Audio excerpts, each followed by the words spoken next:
అంటాను నేను.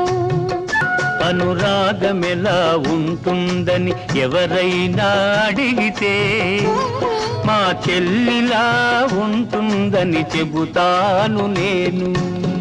చెల్లెలున్న ఇల్లే సిరిమల్లె తోట, మా అమ్మలు చిరునవ్వే ముత్యాల మూట. చెల్లెలున్న ఇల్లే సిరిమల్లె తోట, మా అమ్మలు చిరునవ్వే ముత్యాల మూట. అన్నయ్య